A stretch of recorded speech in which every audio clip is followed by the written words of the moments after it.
Bagaimana sih cara membuat peraturan di usaha laundry itu, dan bagaimana cara membuat.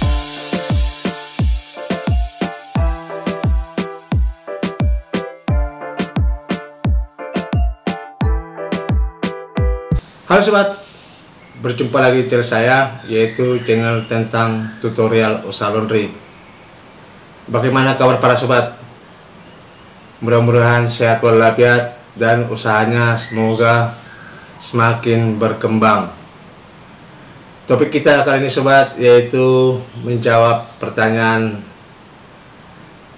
para subscriber saya, dimana kemarin dia bertanya, dia memang masih pengusaha laundry pemula, tapi pertanyaannya, bagaimana sih cara membuat peraturan di usaha laundry itu, dan bagaimana cara membuat proses pengerjaan dalam dunia usaha laundry ini. Itulah pertanyaannya.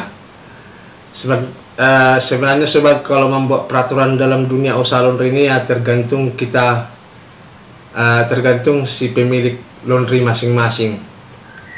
Nah, cuman ya memang kalau pada umumnya ya yang paling diutamakan, kita harus bisa mengusahakan atau menyarankan kepada karyawan supaya jangan sampai ada komplainan dari si pelanggan. Nah, itu paling utama. Untuk bagi pengusaha laundry pasti itu disarankan kepada para karyawan, bagi yang memiliki karyawan. Tapi kalau memang kita sendiri yang memegang usaha ini tanpa karyawan, itu kita harus bisa mengimbangi semua yang ada dalam usaha ini. Contohnya, maksud saya mengimbangi, ya kalau ada komplainan ya kita harus bisa juga mengatasi. Kalau istilahnya pakaian ada yang agak susah dikerjakan, ya kita harus berusaha. Nah, tapi kalau istilahnya, kalau pada umumnya peraturan dalam dunia usaha yang udah punya karyawan, ya peraturannya sih yang punya karyawan ya, peraturannya sih ya, apalagi masalah dalam proses pekerjaan ya benar-benar kita harus mengutamakan ada kebersihan dan kerapian. Nah, terutama seperti yang saya katakan tadi, jangan sampai ada komplainan dari si pelanggan. Nah, terus kalau masalah pembiayaan upah, nah ini kalau upah karyawan ini tergantung daerah masing-masing. Nah, itu juga peraturannya berbeda-beda. Nah, adanya pengusaha laundry, kalau libur dia satu hari dalam 1 bulan itu tidak dipotong, tapi ada juga yang dipotong. Nah, ada juga ya pengusaha laundry yang ngasih gaji hanya mingguan. Nah, ada juga yang sistem borongan. Nah, ini beberapa hal ini yang sering digunakan para pengusaha laundry, tapi pada umumnya sih yang banyak kan bulanan. Nah, cuman bulanan ini ya itu juga seperti yang saya katakan tadi, kebanyakan sih kalau 1 hari libur itu banyak kan dipotong, tapi ada juga yang tidak dipotong. Nah, sebenarnya makanya saya katakan tadi, itu tergantung kita bagaimana cara membuat peraturannya nih.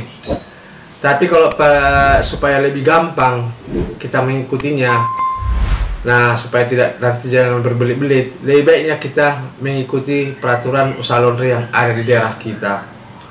Nah, karena kita pemula, nggak masalah kita belajar bagaimana cara membuat peraturan itu. Nah, coba kita tanya usaha-usaha laundry yang ada di sekitar kita. Tapi kalau seandainya bertentangan peraturan yang dibuat mereka terhadap kita bisa rombak.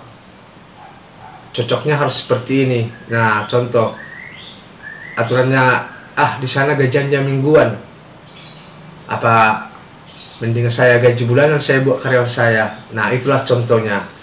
Nah, bisa kita rombak masalah seperti itu. Nah, cuman istilahnya kalau masalah pertanyaan seperti ini ya, cara membuat peraturan itu saran saya pada intinya lebih baiknya kita mengikuti peraturan yang ada di daerah kita atau peraturan yang ada di usaha laundry di daerah kita. Karena istilahnya kalau kita berpatokan bikin peraturan dari usaha laundry yang di daerah lain, takutnya tidak cocok atau tidak sama atau banyak perbedaannya. Nah, cara saya lebih baik seperti itu. Jadi simple. Jadi otomatis kalau seandainya kita mengikuti peraturan usaha laundry yang ada di daerah kita, nah pasti si karyawan yang kerja sama kita tidak akan membeda-bedakan. Ah, di usaha laundry yang sana gajinya segini. Nah, di usaha laundry yang sana gajinya sekian. Bayarannya pun lancar. Supaya tidak terjadi seperti itu. Karena kenapa ya? Karyawan ini tidak bisa kita pastikan dia bertahan lama. Nah, itu yang pertama. Yang kedua, karyawan ini kadang-kadang banyak juga tingkahnya.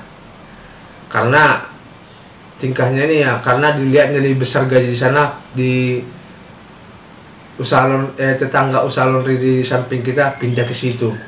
Ah, di sanalah dulu lebih gede gajinya, lebih besar gajinya. Nah, sebenarnya ini yang perlu kita awasi. Harus wanti-wanti kita karyawan seperti ini. Nah, banyak banget karyawan itu terlalu membeda-bedakan gaji atau upah mereka di usaha laundry yang dia tempat bekerja ke usaha laundry lain. Nah, jadi pada intinya sobat, cara membuat peraturan itu itulah yang seperti yang saya katakan tadi. Lebih baiknya kita mengikuti peraturan usaha laundry yang ada di sekitar kita. Nah, kalau saran saya pribadi ya, dan jangan sampai kita mengikuti peraturan laundry di daerah lain, apalagi kita meniru peraturan laundry dari media sosial. Nah, itu sangat berbahaya sobat. Kalau seandainya kita mengikuti nanti peraturan yang ada di media sosial atau dari orang lain, bahayanya, contoh di daerah lain udah gaji 2 juta per bulan, sementara di sekeliling kita masih 1,5 juta. Nah, ini yang membuat permasalahan nanti. Otomatis karyawan berpindah ke tempat kita, banyak yang melamar, tahu-taunya kita nggak sanggup menampung. Nah, yang ada, nah ini yang menjadi permasalahan. Ya, permasalahannya kasihannya si karyawan itu paling utama. Dia udah beda-bedain pindah dari tempatnya yang lama untuk ke sini supaya lebih gede, lebih besar dapatnya, tahu-taunya kita tolak. Nah, ujung-ujungnya menganggur. Untuk menunggu supaya atau nunggu waktu yang tepat supaya bisa masuk di usaha kita. Nah, jadi sebenarnya banyak banget permasalahan kalau bikin peraturan ini. Nah, jadi saran saya seperti yang tadi saja, kita ikuti peraturan yang ada di daerah kita masing-masing. Oke sobat, kira-kira sampai sini video singkat saya kali ini. Jangan lupa subscribe, ketik tanda lonceng supaya tidak ketinggalan video saya berikutnya. Terima kasih dan sampai jumpa kembali.